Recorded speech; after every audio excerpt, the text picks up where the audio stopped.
సామాజిక అస్త్రం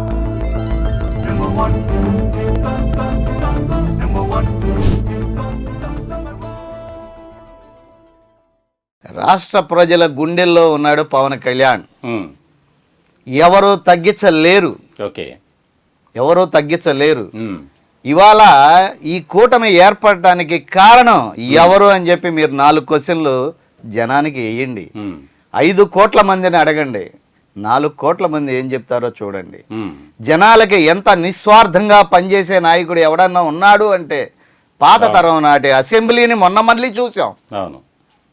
ఎవరన్నా ఉన్నారు అంటే only one hero, political leader, నీతి నిజాయితీలు ఎథిక్స్ ఉన్నటువంటి వ్యక్తి ఎవరన్నా ఉన్నారంటే పవన్ కళ్యాణ్. అది ఇంకొకటి, ఇదే పవన్ కళ్యాణ్ గారు లేకపోతే కూటమి అనేది లేదు.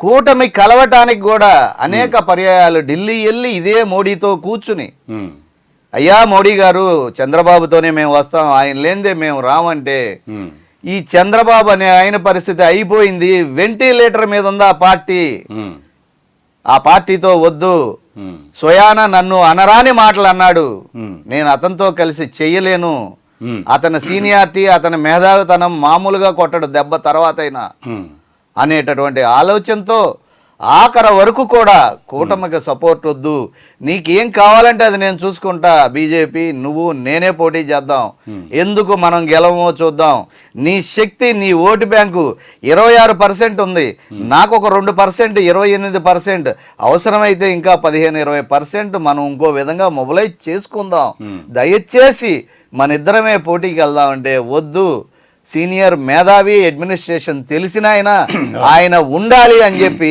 పవన్ కళ్యాణ్ గారు తీసుకున్న నిర్ణయాన్ని రాష్ట్ర ప్రజలందరూ కూడా అంగీకరించారు. ఆ తర్వాత 3వ ప్రధానమంత్రి అవటానికి కానీ ఇక్కడ అసలు వెంటిలేటర్ మీద ఉన్న టీడీపీని ఆక్సిజన్ ప్లస్ మందులు రకరకాలవన్నీ ఎక్కించి ఇవాళ 16 ఏళ్ల కుర్రోడిని నడిపినట్టు నడుపుతున్నటువంటి చరిత్ర, మెడికల్ పెద్ద ఎండి ఎంఎస్లు ఉంటారు అమెరికాలో డాక్టర్లు, చచ్చిపోయిన పేషెంట్ను కూడా బతికించగలిగిన చరిత్ర మా డాక్టర్ పవన్ కళ్యాణ్ అండి. ఎందుకండి ఇవన్నీ అనుకుంటాం, జగమెరిగిన సత్యం అండి ఇది, కాదంటారా? ఏమన్నా ఆశించాడా? 21 సీట్ల 50 సీట్లు గెలిచే దమ్మున్న కాపు 26% మా కాపులుండి, బీసీ ఎస్సీలు మా పక్క నుండి, మైనార్టీలు మాతో ఉండి, పవన్ కళ్యాణ్ నీతి నిజాయితీలుండి నిస్వార్థంగా పేద ప్రజల కోసం కష్టపడే విధానాలు ఉన్నటువంటి నాయకుడు వచ్చాడని చెప్పి ప్రజలంతా ఉంటే వద్దు, అంచెలంచెలుగా ఎదుగుదాం మనకు వద్దు అని నిజాయితీగా కట్టుబడి ఈయన ఏమన్నా అడిగాడా? డిప్యూటీ సీఎం ఇమ్మని, మంత్రి పదవులు ఇమ్మని, ఆయన ఇచ్చిన పదవులు ఆయన పొందినటువంటి డిపార్ట్మెంట్స్కి, ఫర్ ఎగ్జాంపుల్ గృహ నిర్మాణం, పంచాయతీ రాజ్, పంచాయతీలు, రోడ్లు ఉన్నాయండి చూడండి, నిడదవోలు నుంచి తాడేపల్లిగూడెం రోడ్డు, తణుకు నుంచి తాడేపల్లిగూడెం రోడ్లు లేదు, చూడండి నల్లజర్ల రోడ్లు చూడండి, మరి పెందుర్తి రోడ్ల కాడి నుంచి ఏ విధంగా ఇవాళ ఒక్కొక్క రోడ్డుని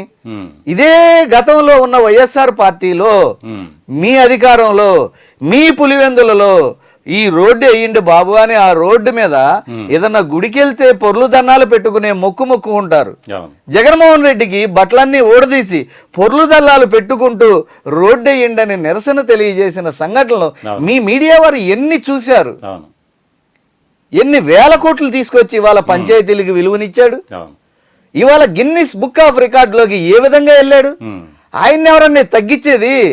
ఆయన తగ్గి బతుకుతున్నాడు, ఆయన తగ్గి బతుకుతున్నాడు. ఇవాళ చూడండి ఎన్ని ట్రైన్స్ ఆగుతున్నాయండి, ఇంతకు ముందు ఎన్ని ట్రైన్స్ ఆగినాయండి. ఇవాళ డోర్నకల్లు, గూడూరు, లేకపోతే గుత్తి, లేదంటే విజయవాడ, ఇలా చెప్పుకుంటే కొన్ని సెంట్రల్ జోన్స్ ఉన్నాయండి, రైల్వే జోన్స్. ఇవాళ చూడండి అక్కడ పిఠాపురంలో ఎక్స్ప్రెస్లతో సహా ఆగుతున్నాయి. ఎవరండి? అక్కడ కూడా అనేక అభివృద్ధి పనులు ఒకటి కాదండి. నిన్న చూడండి 100 పడకల హాస్పిటల్ చూడండి, అక్కడికి వచ్చి ఎంత మంది పెట్టుబడులు పెడుతున్నారో చూడండి. ఆ కోస్టల్ కారిడార్లో ఉన్న పిఠాపురాన్ని ఏ విధంగా డెవలప్ చేస్తున్నారో చూడండి. పవన్ కళ్యాణ్ లాంటి డెవలప్ చేసే వ్యక్తి నాట్ ఓన్లీ పిఠాపురం అక్కడే ఉండకూడదండి, నెక్స్ట్ ఇంకో నియోజకవర్గానికి వెళ్ళాలి. ఆ నియోజకవర్గం కూడా ఇలాగే డెవలప్ అవుద్ది.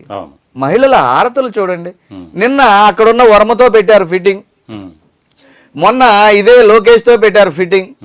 అయ్యా అసలు మీరు ఎన్ని పెట్టినా 15 సంవత్సరాలు ఇదే పిఠాపురం దైవం సాక్షిగా చెబుతున్నా చంద్రబాబు గారు సీఎంగా ఉండాలి, ఆంధ్రప్రదేశ్కి రాష్ట్ర అభివృద్ధి జరగాలి, అమరావతి కంప్లీట్ అవ్వాలి, పోలవరం కంప్లీట్ అవ్వాలి, ప్రతి రోడ్డు కూడా చాలా చక్కగా తయారవ్వాలని కేంద్రం దగ్గరికి వెళ్ళి ఇదే మోడీ గారు ఏమన్నారండి? he has used the ATM card to the Polavaram. ATM card की तरफ से ये तो पैसा निकाल रहे, अब इस तक कंप्लीट नहीं हुआ, क्या कर रहे हैं చంద్రబాబు నాయుడు జీ అని అన్నాడా లేదా? మీ మీడియా వారికి తెలుసా లేదా? అలాంటిది ఇన్ని వేల కోట్లు ఇవాళ ఎలా ఇస్తున్నాడు? Because of Pawan Kalyan, there in the government Pawan Kalyan జీనే